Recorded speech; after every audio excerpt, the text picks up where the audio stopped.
మొదటగా తెలంగాణ రాష్ట్ర ముఖ్యమంత్రి అట్లనే ఈ వేదిక పైన ఉన్నటువంటి రాష్ట్ర డీజీపీ గారికి, ఇంకా ఈ వేదిక మీద ఉన్న మిగతా పోలీస్ అధికారులకు, ఈ హాల్లో ఉన్న మీడియా మిత్రులందరికీ నా నమస్కారాలు అండ్ అభినందనలు. అయితే నేను చాలా సంక్షిప్తంగానే ఎందుకు నిర్ణయం తీసుకుని చెప్పాలనుకుంటున్నా. అనారోగ్య కారణాల రీత్యా నేను రహస్య జీవితాన్ని వదిలి బహిరంగ జీవితంలో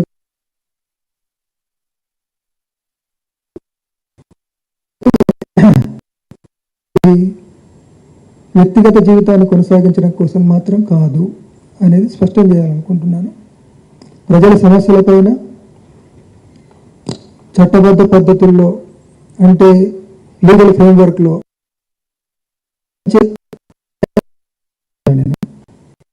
అంటే దాని అర్థం రాజకీయ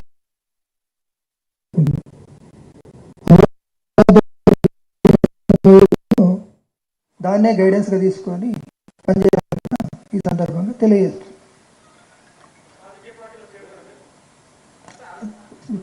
కొంచెం आगे तो इसी बात को मैंने हिंदी में दोहराना भी चाहता हूँ, जैसा कि तेलुगु में मैंने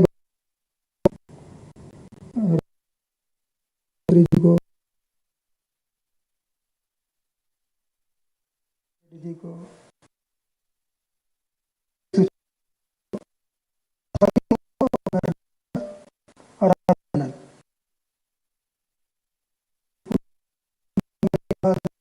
मैंने समय के बाद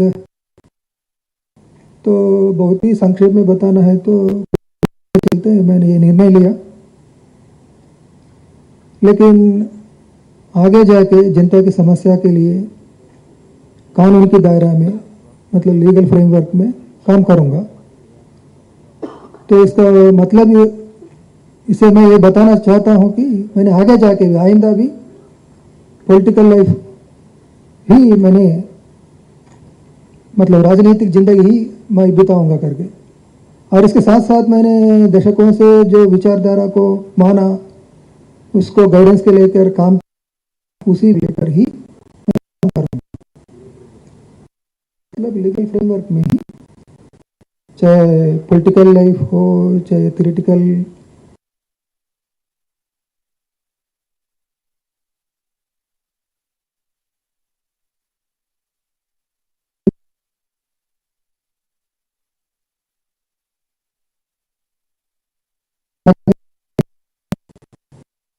संक्षिप्त तौर पर मैं बताना चाहता हूँ.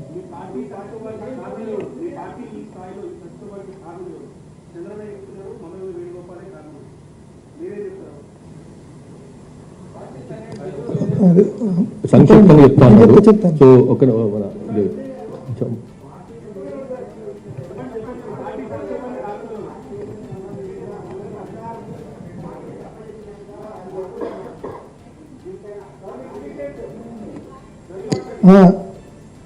మీ మీడియా మిత్రులందరికీ విజ్ఞప్తి ఏంటంటే, ఇప్పుడు ఇది నేను ఎందుకు బయటకు రాదలుచుకున్నా అనే విషయాన్ని చెప్పడానికి పరిమితమై మాట్లాడదలుచుకున్నా. ఇప్పుడు ఉన్నటువంటి మీరందరూ ఎంతో ఆశపడి అడగడం మీ డ్యూటీ, మీరు ఆశిస్తారు కూడా. కానీ ఇప్పుడున్నటువంటి ఈ సందర్భంలో మీరు అడిగే విషయాలన్నిటికీ సమగ్రంగా వివరంగా చెప్పడం అనేటువంటిది సాధ్యం కాని స్థితి.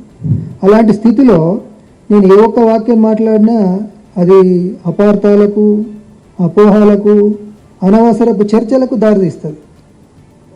కాబట్టి ప్లీజ్ దాన్ని నివారించడం కోసం, అనవసరపు అపార్థాలకు, అనవసరపు చర్చలకు దారితీయకుండా ఉండడం కోసం నేను లేదా మేము నిర్ణయించుకుంది ఏంటంటే, ఎంత వివరంగానైనా కానీ నేను ప్రశ్నలు అడగచ్చు, ఎంతైనా చర్చ చేయొచ్చు. దానికోసం మేము తగినంత సమయం కేటాయిస్తాం ఇంటర్వ్యూల రూపంలో. కానీ ఈ సందర్భంగా ఈ తక్కువ సమయంలో మీరు అడిగే ప్రశ్నలకు చెప్పే జవాబు అది ఈ స్థితిని అర్థం చేసుకుంటే బాగుంటుందని మీ అందరినీ అప్పీల్ చేస్తున్నాను. అంతే తప్ప వేరే ఉద్దేశం లేదు.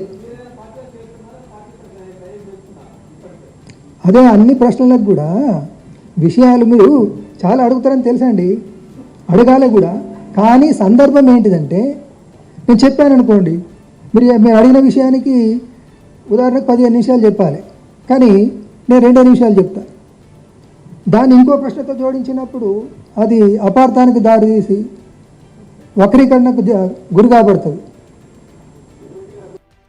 దీన్ని అవాయిడ్ చేయడము పరిస్థితి రీత్యా రేపు నా రాజకీయ జీవితాన్ని కొనసాగించడం కోసం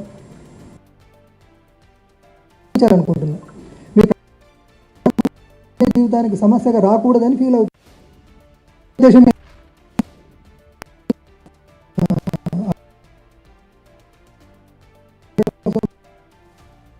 తీసుకోవద్దని కోరుతున్నా. అప్పీల్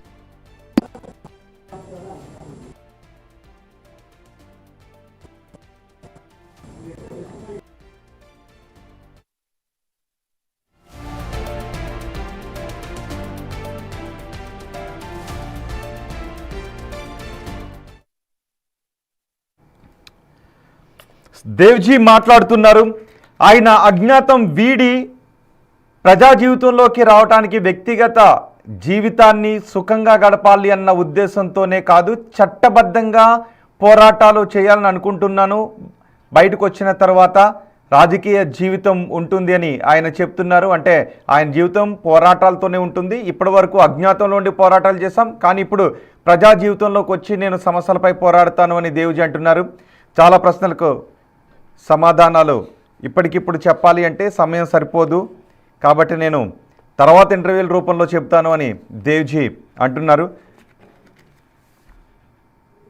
जो सफलता आंध्र पुलिस को उस समय मिली थी आंध्र से माओवाद खत्म करने में, आज हाँ उस समय की बात बोल रहा हूँ जब तेलंगाना एक ही था। आज भी सबसे बड़ी सफलता है कि माओवादी संगठन के प्रमुख के साथ जो उनके बड़े नेता थे उनका आत्मसमर्पण करवा, ये बहुत बड़ी मील का पत्थर वाली सफलता आप लोगों के नाम है। लेकिन सबसे बड़ा चेहरा है गणपति।